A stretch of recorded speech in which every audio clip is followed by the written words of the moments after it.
Pernah nggak sih Anda lihat sebuah merek yang gede banget, yang kayaknya mustahil gagal, tahu-tahu goyah? Nah, hari ini kita akan bedah pelajaran penting dari bukunya Jack Trout, Merek Besar, Masalah Besar, untuk cari tahu kok bisa begitu. Kita bakal lihat kasus-kasus seperti General Motors, Xerox, dan bahkan Miller Brewing. Ini kan perusahaan-perusahaan yang harusnya udah jago banget ya, tapi kok malah kejebak masalah besar? Sebenarnya, apa sih benang merah dari semua ini? Ternyata nih, ada polanya loh, dan polanya itu bisa ditebak. Kita akan telusuri lewat 5 langkah ini, mulai dari awal mula masalahnya, sampai ke akar-akarnya. Oke, hal pertama yang harus kita pahami bareng-bareng. Gagalnya merek raksasa itu bukan soal sial atau nasib buruk, sama sekali bukan. Ini soal kekalahan dalam sebuah pertempuran yang seringnya mereka nggak sadar kalau mereka sedang berada di dalamnya. Nah, satu kalimat ini kuncinya untuk memahami semuanya. Jadi, ini bukan tentang siapa yang punya produk paling bagus, tapi tentang siapa yang menang di dalam pikiran konsumen. Karena apa yang konsumen percaya tentang Anda, ya itulah kenyataannya. Intinya gini, sekali pikiran pelanggan udah kebentuk, mau fakta bilang apa, mau hasil tes rasa gimana, itu seringkali udah nggak penting lagi. Persepsi yang menang. Contoh paling klasiknya, ya kasus New Coke. Secara teknis, produk ini lebih enak loh. Udah dibuktikan lewat ratusan ribu tes buta. Tapi, pasar menolaknya mentah-mentah. Kenapa coba? Karena orang itu nggak beli rasa. Mereka beli the real thing. Persepsi bahwa Coca-Cola itu yang asli, itu jauh lebih kuat daripada fakta rasa di lidah mereka. Oke, jadi kalau persepsi itu sekuat itu, apa yang terjadi kalau sebuah perusahaan raksasa malah cuek dan mengabaikannya? Nah, kita lihat langsung kasusnya General Motors.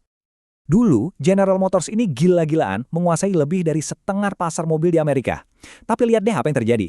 Sejak tahun 50-an, fokusnya geser, jadi soal efisiensi. Mereka mulai bikin mobil yang, ya isinya sama aja, cuma beda logo. Puncaknya di tahun 80-an, semua orang udah bisa lihat. Hasilnya, bisa ditebak, pangsa pasar mereka anjlok parah. Dan kerugiannya bukan main-main. Diperkirakan sampai 90 miliar dolar penjualan tahunan yang hilang. Itu harga yang mahal banget kan? Cuma gara-gara mengejar efisiensi jangka pendek. Nah, ini dia, jebakan kesuksesan. Seringkali, pas sebuah merek lagi di puncak-puncaknya, justru disitulah mereka menanam benih kehancuran mereka sendiri. Sukses bikin sombong, dan kesombongan ya ujung-ujungnya bikin gagal. Lihat deh, Miller Brewing. Mereka mencoba jadi segalanya untuk semua orang. Ada Miller High Life, Miller Light Ice, Miller Genuine Draft, Draft Light, Clear, Reserve, sampai cuma bir Miller doang. Saking banyaknya variasi, identitas inti Miller itu sendiri jadi kabur, jadi nggak berarti apa-apa. Benar kata seorang manajer, saya lebih baik kuat di satu area daripada lemah di mana-mana. Ini pelajaran super penting soal fokus. Xerox juga sama. Saking suksesnya dengan mesin fotokopi, mereka jadi sombong dan percaya bisa menaklukkan dunia komputer. Tapi, di kepala orang, Xerox itu yang mesin fotokopi. Titik. Nggak bisa diganggu-gugat. Semua usaha miliaran dolar buat mengubah persepsi itu, gagal total. Terus, gimana adalah sebuah merek sukses malah lupa sama apa yang bikin dia beda dan spesial? Nah, mereka jatuh ke perangkap ikut-ikutan, mencoba jadi seperti pesaingnya. Contohnya Burger King. Dulu mereka itu cerdas banget. Mereka serang kelemahannya McDonald's. McDonald's jual kecepatan. Burger King jual rasa dan kustomisasi lewat have it your way. McDonald's digoreng, Burger King dipanggang. Jelaskan bedanya, mereka membangun identitas yang sangat kuat. Tapi entah kenapa, mereka berhenti menyerang dan malah mulai ikut-ikutan. Mereka bikin kampanye-kampanye yang gak jelas yang membuang posisi unik mereka. Slogannya jadi aneh-aneh kayak, makanan terbaik untuk saat-saat cepat. Loh kan itu wilayahnya McDonald's. Ini adalah pertempuran yang dari awal sudah pasti kalah. Oke, jadi semua kesalahan fatal ini, sombong, ikut-ikutan, lupa diri, itu semua nggak terjadi begitu saja.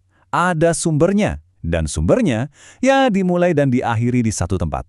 Di pucuk pimpinan. Intinya, buku ini bilang kalau tanggung jawab terbesarnya ada di pundak CEO. Merekalah yang seharusnya turun tangan, mengerti apa yang terjadi di lapangan, dan melindungi jati diri merek dari tekanan-tekanan jangka pendek, mau itu soal keuntungan cepat atau sekedar ikut-ikutan tren. Pelajaran terbesarnya apa? Semua kesalahan dari masa lalu ini sebenarnya sedang terjadi sekarang juga kalau kita jeli melihatnya. Merek-merek besar masih terus jatuh ke lubang yang sama, lupa sama persepsi pelanggan, jadi arogan dan kehilangan jati diri mereka. Nah, sekarang pertanyaannya buat kita semua. Kira-kira siapa ya korban berikutnya?